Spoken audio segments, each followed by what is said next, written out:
Earlier this year, a founder called me because one of his senior account executives found out that she was being paid 5% more than a new account executive who was more junior. The senior employee had been with the company for 18 months, and the new joiner had just started a few weeks before that, but was poached from a competitor. They were having lunch together at the company and started talking about earning potential, and then base pay came up.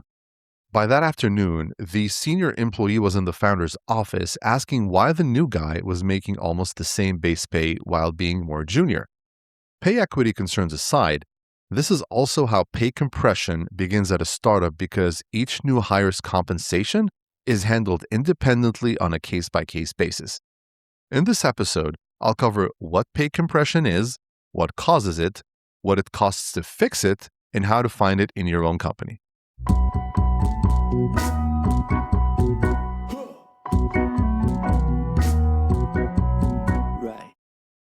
Hello and welcome to the Organized Chaos podcast. If you're new here, I am your host, Nahat Kirwala, and I have spent more than 15 years helping startups build their people operations.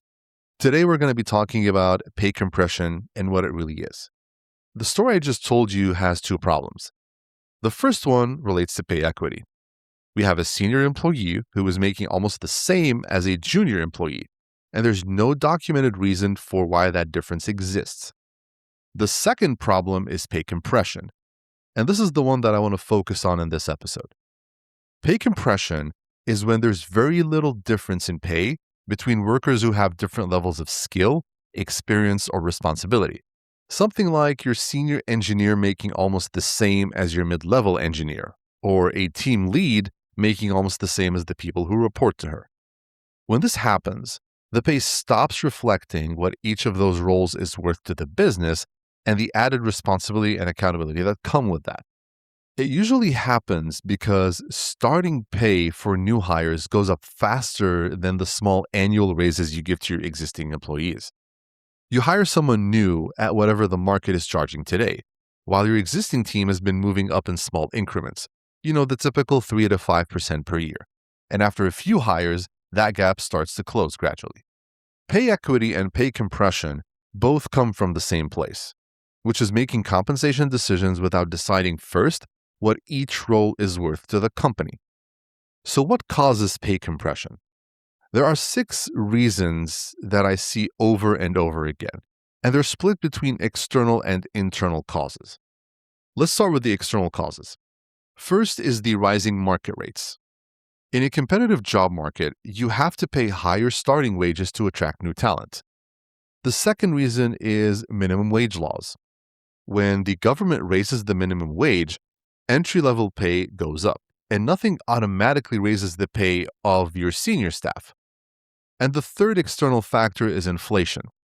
When costs rise quickly, you end up adjusting your low-end pay scales to keep up with the cost of living, and the top of the scale doesn't move with it.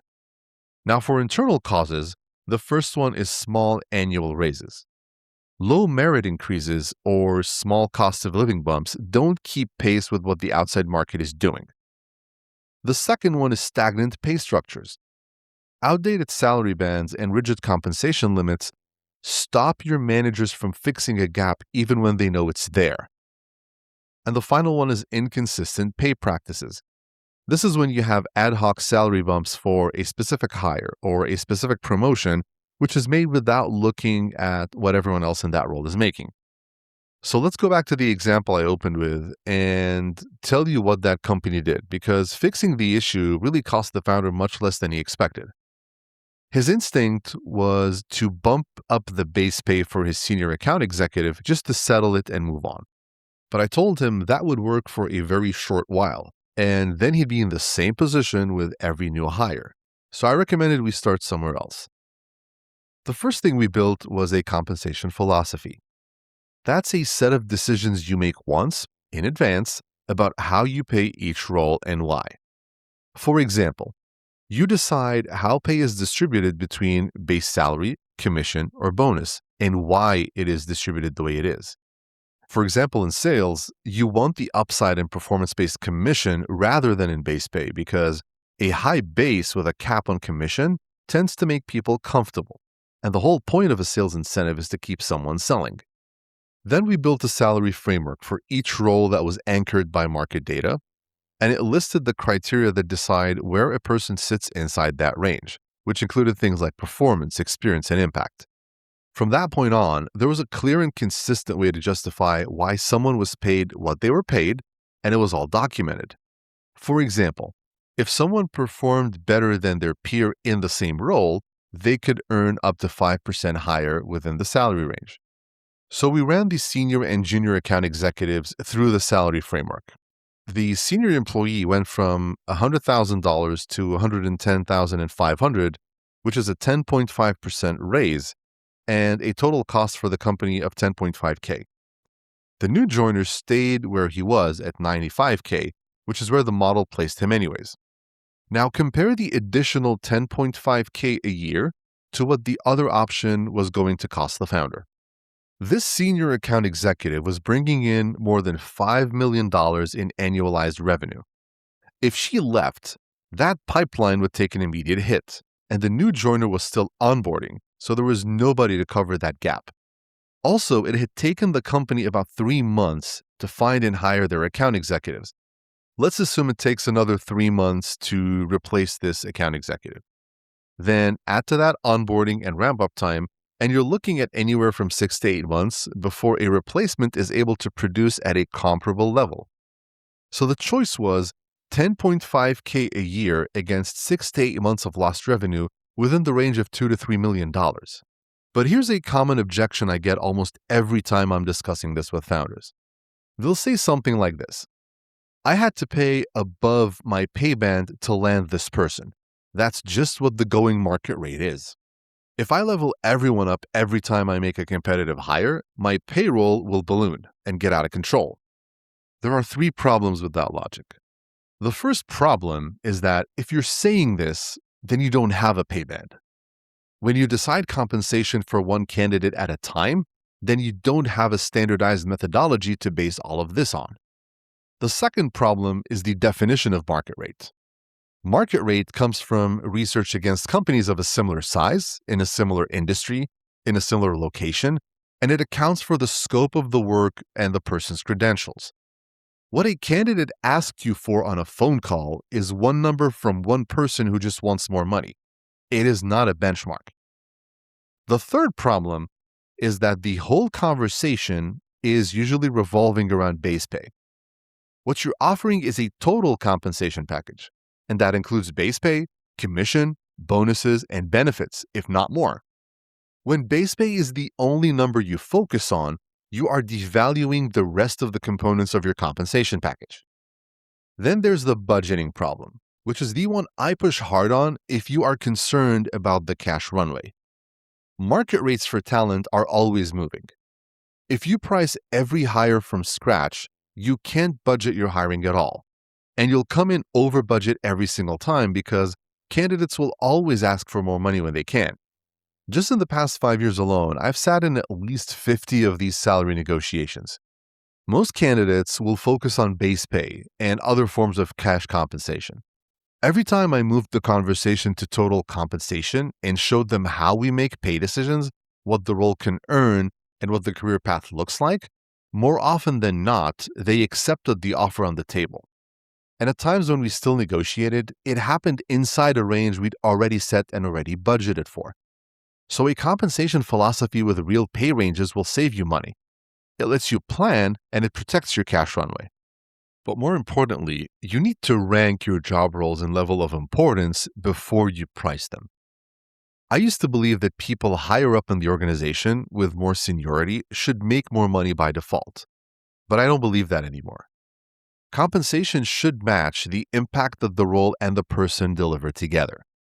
A critical role delivers much less if you have the wrong person in it. And your most talented person delivers much less in a role that doesn't match their skills or what the business needs. So I'm very comfortable paying a senior engineer more than a director in another function, especially if that engineer is building the features and services that generate your revenue. This is why I ask companies to rank their roles by importance before they touch a single salary number, and to do that ranking based on how each role helps the company hit its goals, as opposed to just sticking to the hierarchy from the org chart. Now let's talk about what pay compression actually costs you. There are two ways in which pay compression can really cost you as a startup. First, it creates a flat company where most roles are paid about the same. I've worked with companies before where the executive assistant made almost the same money as a junior engineer who made almost the same money as a product manager. Those are three different jobs with three different levels of impact. And in a software company, there's no arguing that the product manager and the engineer move the business more than the executive assistant does. I have nothing against executive assistants, but when you pay these types of roles the same, you take yourself out of the running for good people in the roles that matter the most to your business, because your money isn't going to the positions with the biggest upside. Think about what that means for an e-commerce company that manufactures and sells its own products. Logistics and supply chain can sink a business like that. So you want the best supply chain team you can afford. And the ranges for those roles should sit clearly higher than the ranges for other roles. If, for example, the market average for a logistics manager in your industry is 80K, you might decide to pay 90 or 100K and start your minimum at 80K. That range is a statement about what the role is worth to your business.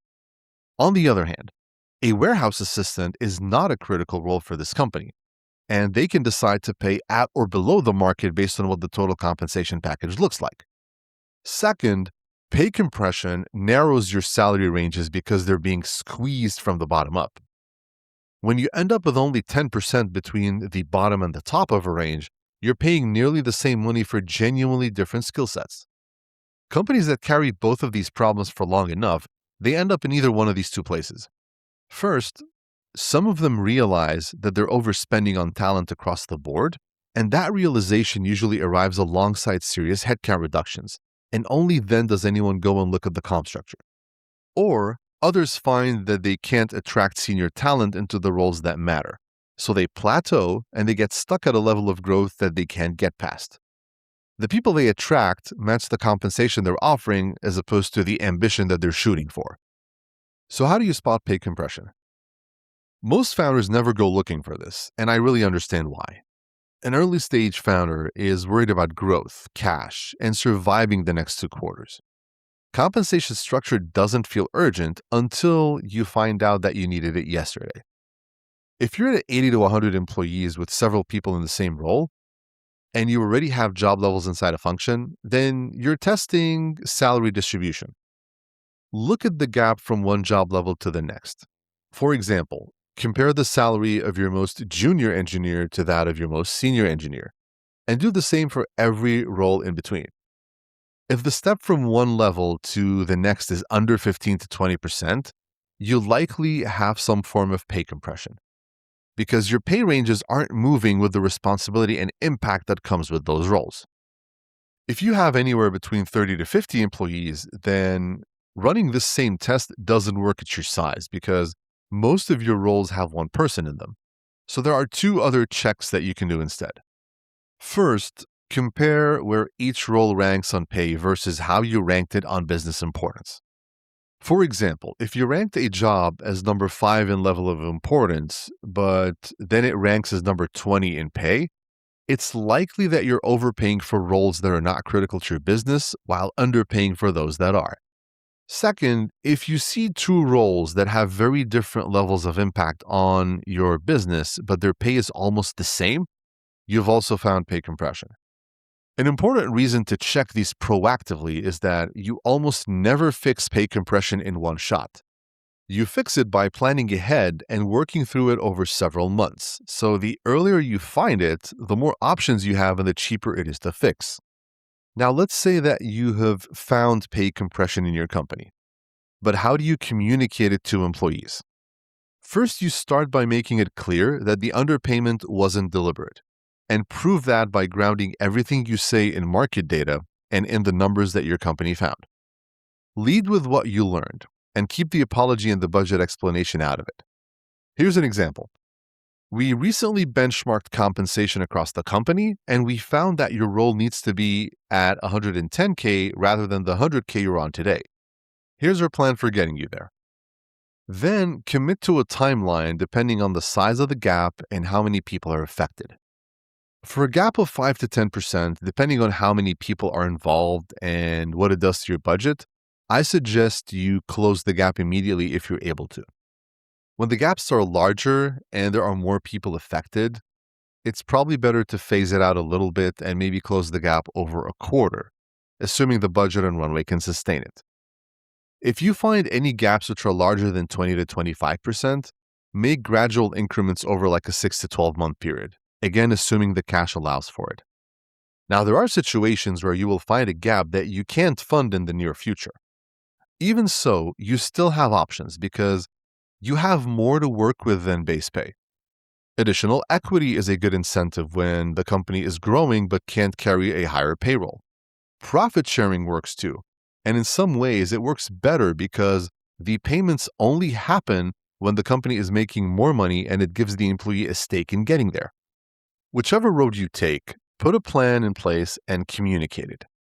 If you stay silent, your employees will assume the worst case and they will start looking for other opportunities.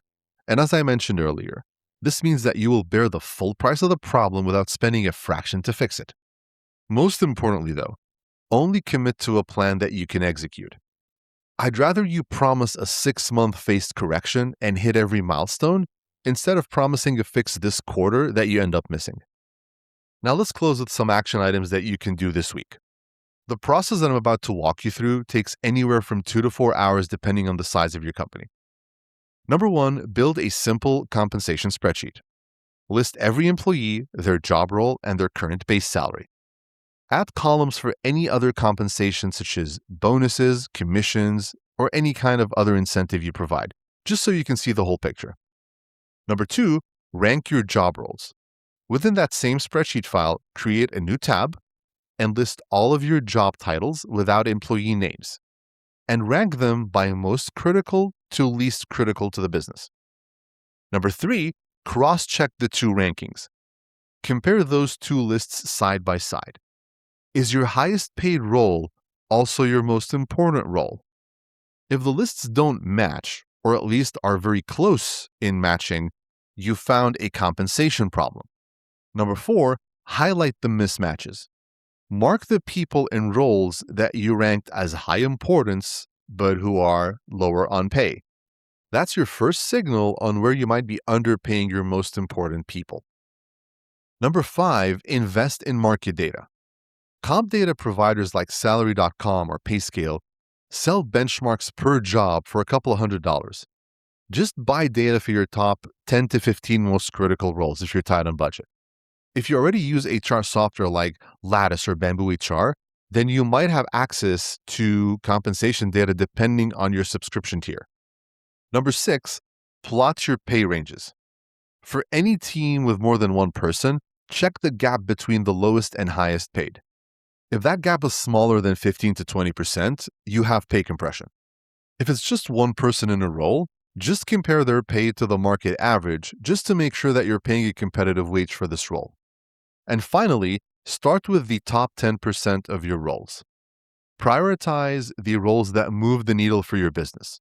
If they are paid below market or if they're making the same as less essential roles, then that's where you should start. Here's a big takeaway here. Pay equity and pay compression might sound like different issues, but they both start at the same place, guessing what a role is worth instead of having a plan for it.